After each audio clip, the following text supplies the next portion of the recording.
शेरनी की खाल में जालिम बाघ और उसका कहर। एक जंगल में शेर शेरनी अपने दो बेटों के साथ रहते थे। शेरनी का एक बेटा बिल्कुल सफेद रंग का था। वह बिल्कुल दूध के जैसे सफेद था। उसका नाम शेरनी ने चांद रखा हुआ था और दूसरा बेटा रेड कलर का था, इसीलिए शेरनी ने उसका नाम शार्दुल रखा था। शेर और शेरनी दोनों ही अपने बच्चों को बहुत चाहते थे और उनकी हर छोटी बड़ी ख्वाहिश को पूरा करते थे। चांद और शार्दुल भी अपने माँ बाबा से बहुत ज्यादा प्यार करते थे। शेर उस जंगल का राजा था, इसीलिए जंगल के सभी जानवर भी शेर और शेर के बच्चों से बहुत मोहब्बत करते थे और अक्सर ही चांद और शार्दुल को जंगल में ले जाकर उनके साथ खेला करते थे।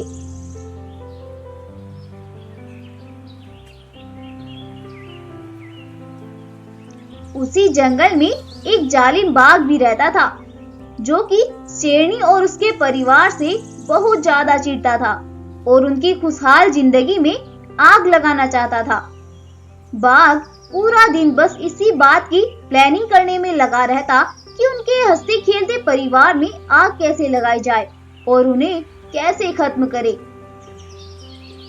एक दिन शेरनी के दोनों बेटे जंगल में गए हुए होते हैं। शाम हो जाती है, लेकिन वो दोनों अभी तक घर वापस ही नहीं आए थे। शेरनी उन दोनों को लेने जंगल में चली जाती है।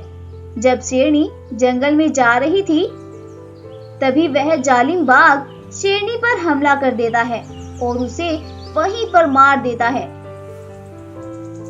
और शेरनी की खाल पहनकर वापस जंगल में निकल जाता है और उन दोनों बच्चों के पास जाता है और शेरनी की आवाज बदल कर बोलता है, अरे बेटो, आज तुमने घर नहीं जाना क्या? हाँ माँ, गाय आंटी बस हमें घर लेकर जाने ही वाली थी।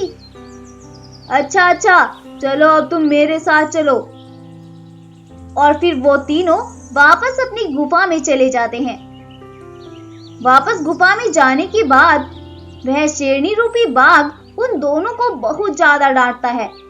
इतना टाइम हो गया और तुम्हें अब तक घर का रास्ता ही नहीं दिखा था। आज के बाद अगर तुम इतनी देर से आए तो मुझसे बुरा कोई नहीं होगा। अरे भगवान, इन बच्चों को इतना क्यों डांट रही हो? बच्चे ही तो हैं, इनको क्या मालूम है क्या ठीक है और क्या गलत। तुम तो चुपचाप ही हो जाओ और जाओ मेरे लिए जंगल से खाना लेकर आओ।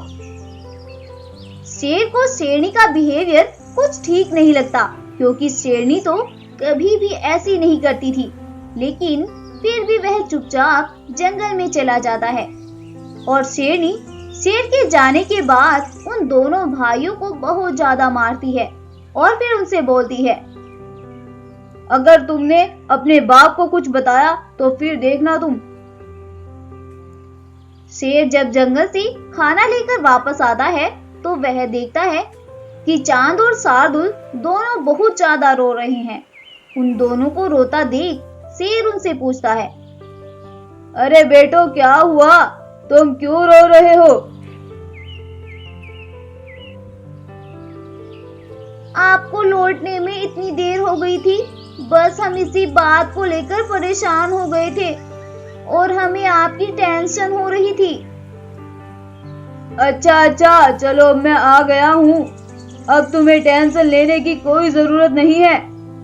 अगले दिन वो दोनों बच्चे फिर से जंगल की तरफ निकलते हैं। तब शेरनी उनसे बोलती है, अब तुम कहाँ चले फिर से? वो माँ, हम बस अभी आ रहे हैं। हमें बहुत जोर से प्यास लगी है, बस हम पानी पीने जा रहे हैं माँ। अच्छा ठीक है, लेकिन जल्दी ही वापस आ जाना, वरना मुझसे बुरा कोई नहीं होगा। फिर वो दोनों भाई जंगल की ओर निकल जाते हैं। जब वो जंगल में जा रहे होते हैं, तब चांद शार्दुल से बोलता है, अरे भाई शार्दुल, माँ को तो ना जाने क्या हो गया है। वो तो कभी भी ऐसी नहीं थी। उन्होंने तो हमें कभी भी ऐसे नहीं डांटा था। हाँ भाई, तुम सही बोल रहे हो। लेकिन हमारी माँ को तो जाने क्या हो गया। कुछ देर वो दोनों जंगल में खेलकर जब वापस जाते हैं तो शेरनी उन्हें फिर से डांटती है और वो बेचारे बच्चे कुछ भी नहीं बोलते हैं। शेर राजा को भी शेरनी का बिहेवियर देखकर कुछ ठीक नहीं लग रहा था, इसीलिए शेर भी बहुत परेशान था। तभी शेर को पहाड़ी के पास वाला शेर सीढ़ी घर याद आता है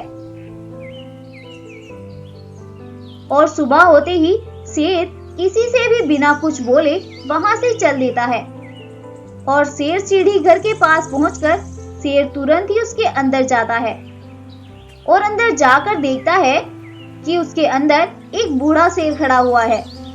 शेर उस बूढ़े शेर को सब कुछ बताता है और वह बूढ़ा शेर अपनी शक्तियों से देखता है कि वो शेरनी नहीं है, बल्कि उसने शेरनी को मारकर उसकी खाल पहनी हुई है।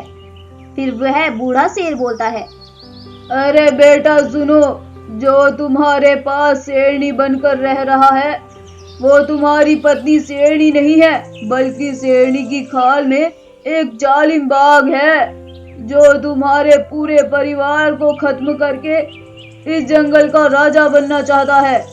और बेटा अगर ऐसा हुआ तो फिर इस जंगल में तबाही मच जाएगी। तुम्हें फौरन ही कुछ करना होगा। तुम जल्दी से जाओ वरना वो तुम्हारे बच्चों को भी नुकसान पहुंचा सकता है। शेर तुरंत ही भागता हुआ अपनी गुफा पर जाता है और जाते ही पीछे से उस शेरनी रूपी बाघ पर हमला कर देता है और शेरनी की खाल को उतारकर एक तरफ फेंक देता है और उससे बोलता है, अच्छा तो तुम थे इस जंगल के अंदर, तुमने मेरे और मेरी पत्नी के साथ बहुत बुरा किया है और तुम्हें इसकी सजा भी भुगतनी होगी। तुम अपने आप को बहुत ताकतवर समझ रहे थे और इस जंगल पर राज करना चाहते थे, तो फिर चलो अब ऊपर जाकर राज करना। और शेर उस पर वार करके उसे मार डालता है और फिर अपने बच्चों को उस बाघ की चालाकी के बारे में सब कुछ बताता है। अपनी माँ की मौत के बारे में सुनकर वो बेचारे बच्चे बहुत दुखी होते हैं, लेकिन वो अब कर भी क्या सकते थे और वो अपने बाबा के साथ ही जंगल में खुशी खुशी रहने लगते हैं। और यह कहानी यहीं पर समाप्त हो जाती है। इस कहानी से हमने सीखा कि लालच करना बहुत बुरी बात है, इसका परिणाम हमेशा बुरा ही होता है। अगर आपको हमारी आज की स्टोरी इंटरेस्टिंग लगी है तो वीडियो को लाइक करें, शेयर करें और साथ ही हमारे चैनल को सब्सक्राइब करना बिल्कुल मत भूलें। और ऐसी ही इंटरेस्टिंग और मजेदार वीडियोस के लिए बेल आइकन को भी जरूर प्रेस कर लें, जिससे हमारी न्यू वीडियो की नोटिफिकेशन आपको सबसे पहले मिल सके। जल्दी मिलते हैं एक और न्यू वीडियो के साथ, तब तक के लिए good bye and take care. Thank you.